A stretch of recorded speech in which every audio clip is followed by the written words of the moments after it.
Hello. तो बच्चों, आज हम जिस टॉपिक को लेकर आपके समक्ष हाजिर हुए हैं वह टॉपिक है सामाजिकरण के सिद्धांत, अर्थात थ्योरीज ऑफ सोशलाइजेशन। तो चलिए टॉपिक को शुरू करते हैं। सामाजिकरण की प्रक्रिया किस प्रकार होती है तथा इसमें क्या क्या प्रेरणाएं कार्य करती हैं, इसका उत्तर देने के लिए समाजशास्त्रियों तथा मनोवैज्ञानिकों ने कुछ सिद्धांतों का प्रतिपादन किया है। इन सभी सिद्धांतों ने स्व अर्थात सेल्फ के विकास को प्रमुख आधार माना है। स्व के विकास का अर्थ है व्यक्ति का स्वयं के बारे में ज्ञान।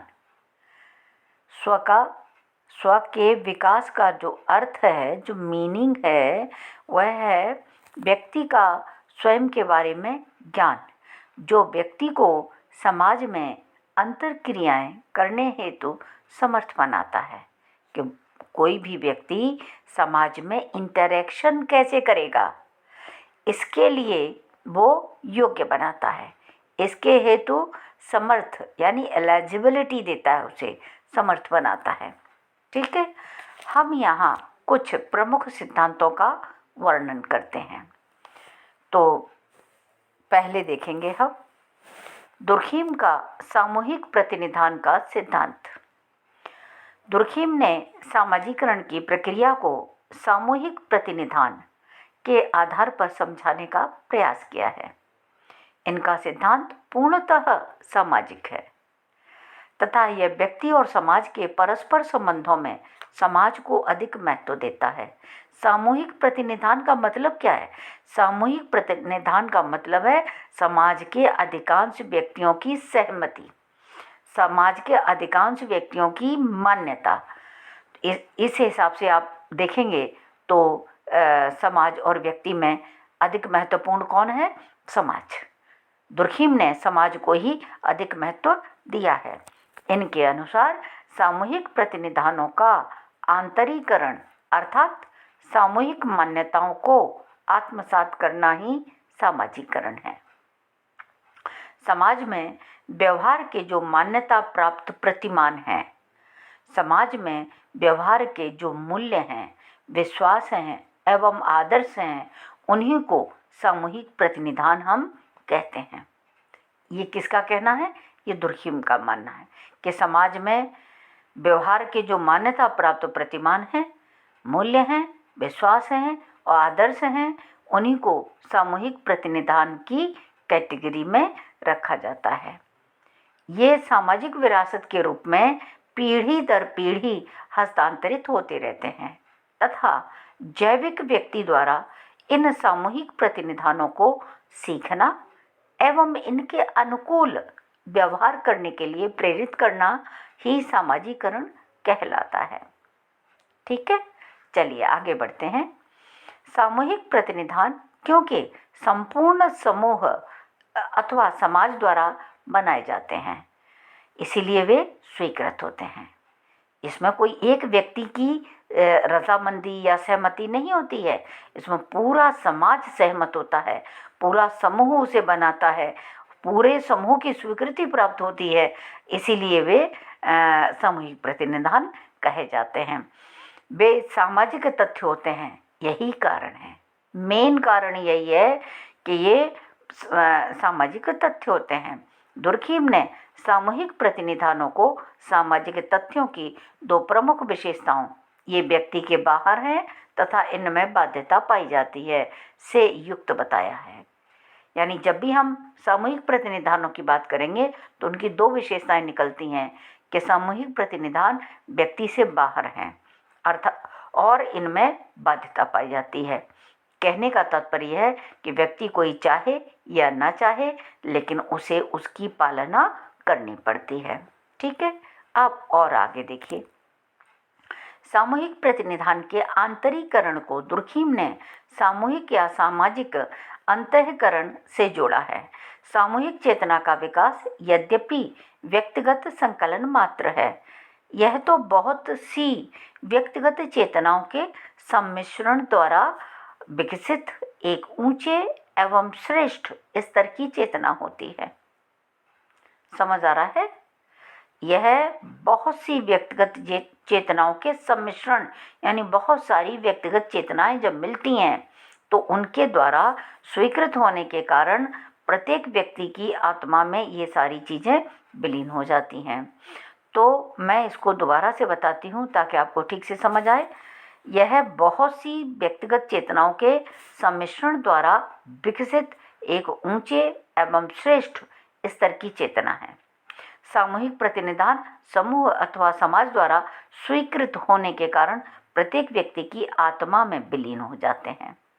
सभी लोगों द्वारा स्वीकार कर लेने पर यह सामूहिक अंतःकरण का अर्थात ये सामूहिक चेतना का रूप ले लेते हैं। इसलिए समाज का प्रत्येक व्यक्ति इन्हें बिना प्रश्न किए, बिना प्रश्न चिन्ह लगाए, बिना चुनौती दिए स्वीकार कर लेता है। दुर्खीम के अनुसार सामूहिक प्रतिनिधान सामाजिक एकता बनाए रखने में बहुत महत्वपूर्ण भूमिका निभाते हैं। ये सामाजिक एकता बनाए रखने में सहायक होते हैं। संक्षिप्त में कहा जा सकता है कि सामूहिक प्रतिनिधानों को सामूहिक अंतःकरण के रूप में व्यक्ति द्वारा आंतरिकृत और आत्मसात करना ही सामाजिकरण है। जैसे जैसे व्यक्ति इनको आत्मसात करता जाता है वैसे वैसे उसका सामाजिकरण भी होता रहता है। ठीक है, अब बात करते हैं चार्ल्स कोले के सिद्धांत की। चार्ल्स कोले का जो सिद्धांत है उस सिद्धांत का नाम है आत्मदर्शन का सिद्धांत। चार्ल्स कोले का दर्पण में आत्मदर्शन का सिद्धांत है ना। तो college theory of looking glass self, ये चार्ल्स कोले का बहुत ही महत्वपूर्ण सिद्धांत है और हम अब इसको आपको बताने जा रहे हैं। चलिए इसको देखते हैं। चार्ल्स कोले का आत्मदर्पण का सिद्धांत सामाजिकरण का दूसरा प्रमुख महत्वपूर्ण सिद्धांत जो है चार्ल्स कोले के द्वारा प्रतिपादित किया गया है। इन्होंने एक पुस्तक लिखी है, उस पुस्तक का नाम है सोशल ऑर्गेनाइजेशन। ठीक है, एक और पुस्तक है उनकी human nature and the social order. मैंने दो किताबें आपको बताई। पहली कौन सी बताई है? Social organisation. किसकी किताब है ये चार्ल्स कोले की किताब है। एक दूसरी और किताब बताई है मैंने आपको, human nature and the social order नामक अपनी पुस्तकों में यह स्पष्ट करने का इन्होंने प्रयास किया है कि एक जैविक प्राणी किस प्रकार से सामाजिक प्राणी बनता है। ठीक है, क्या बताया इन्होंने? एक जैविक प्राणी किस प्रकार से सामाजिक प्राणी बनता है। यह सिद्धांत भी सामाजिक है। भाई देखिए, जैविक प्राणी को जब आप सामाजिक प्राणी बना रहे हैं तो सिद्धांत कैसा हो जाएगा? सामाजिक हो जाएगा। क्यों? क्योंकि इसका आधार भी व्यक्ति और समाज के परस्पर संबंध है। व्यक्ति के बिना समाज और समाज के बिना व्यक्ति का अस्तित्व संभव नहीं है। अर्थात यह सिद्धांत भी कैसा माना जाएगा? सामाजिक माना जाएगा। और इनका यही मूल्यांकन है। कोले के अनुसार बच्चा 3 बातों के बारे में सोचता है। बहुत ध्यान से सुनिएगा, ये बात सिर्फ कोले ने बताई वो नहीं है, ये बात हमारी भी है और ये बात आपकी भी है। सारे लोग जब बच्चे होते हैं तो यही 3 बातें सोचते हैं। देखिए कौन कौन सी हैं, बहुत ही इम्पोर्टेंट बातें हैं। पहली बात देखिए, दूसरे मेरे बारे में क्या सोचते हैं। हम सबको ये चिंता रहती है ना, दूसरे लोग मेरे बारे में क्या सोचते हैं, पता नहीं क्या सोचते हैं, है ना। दूसरे लोग मेरे बारे में क्या सोचते हैं, पहली बात। दूसरी बात देखिए, दूसरों की राय के संदर्भ में मैं अपने बारे में क्या सोचता हूँ। इस बात को ध्यान में दीजिए, ध्यान रखिए, ध्यान दीजिए इसमें। दूसरे की राय के संदर्भ में मैं अपने बारे में क्या सोचता हूँ। अब देखिए, पहली बात मैंने क्या सोची, दूसरे लोग मेरे बारे में क्या सोचते हैं। दूसरी बात क्या सोची है कि दूसरे लोगों ने जो सोचते हैं वो मुझे बताया। ये क्या हो गई? ये हो गई दूसरे की राय। इस संदर्भ मैं क्या सोचता हूँ? किसी ने मुझे कहा कि मैं गलत हूँ, मुझे लगता है मैं गलत नहीं हूँ, है ना। तो या फिर मैं ये सोचूं कि भाई वो सब कह रहे हैं कि मैं गलत हूँ तो मैं गलत हूँ, है ना। ये जो मेरे बारे में धारणा है, दूसरों के राय के संदर्भ में मैं अपने बारे में क्या सोचता हूँ, क्या मैं उनसे सहमत हूँ या मैं उनसे असहमत हूँ। ठीक है, तो दो बातें हो गई। और तीसरी बात और देखिए, मैं अपने बारे में सोचकर अपने को कैसा मानता हूँ। दुनिया कुछ भी कहती रहे, लेकिन मैं अपने बारे में सोच करके अपने को कैसा मानता हूँ। क्या दुनिया जैसा मानता हूँ या उनसे विपरीत मानता हूँ। दुनिया जैसा बता रही है या खराब बता रही, तो क्या मैं अपने को खराब मानता हूँ। दुनिया अच्छा बता रही तो क्या मैं अपने को अच्छा मानता हूँ। दुनिया खराब बता रही है लेकिन उसके बावजूद भी मुझे ऐसा लगता है नहीं, मैं सही हूँ। तो ये तीन चीज़ें हैं जो कूले के आत्मदर्पण के सिद्धांत में बहुत महत्वपूर्ण भूमिका निभाती हैं। वेरी वेरी इम्पॉर्टेंट सिद्धांत है ये। ठीक, बहुत ही सुंदर और बहुत अच्छा सिद्धांत है ये। ठीक है, तो ये मैंने आपको बताया कूले का सिद्धांत। ठीक, अब आगे देखते हैं इसमें। कूले का कहना है कि व्यक्ति समाज रूपी दर्पण में अपना बिंब दिखता है, अर्थात प्रतिबिंब देखता है, अर्थात परछाई दिखता है। ये बात बिल्कुल सही है। हम अपनी परछाई कहाँ देखते हैं? समाज रूपी दर्पण में। इससे वह यह जानने का प्रयास करता है कि दूसरे लोग उसके बारे में क्या सोचते हैं। आप अपने मन में कितना ही कहते रहें कि मैं डेड ऑनेस्ट हूँ, मैं बहुत अच्छा हूँ, मैं बहुत दयालु हूँ, है ना, लेकिन अगर समाज में लोग आपको ऐसा नहीं मानते हैं तो मुझे नहीं लगता कि आप अपनी जगह सही हैं। तो कूले का कहना है कि व्यक्ति समाज रूपी दर्पण में अपना प्रतिबिंब देखता है, अपना बिंब देखता है। इससे वह ये जानने का प्रयास करता है कि दूसरे लोग उसके बारे में क्या सोचते हैं।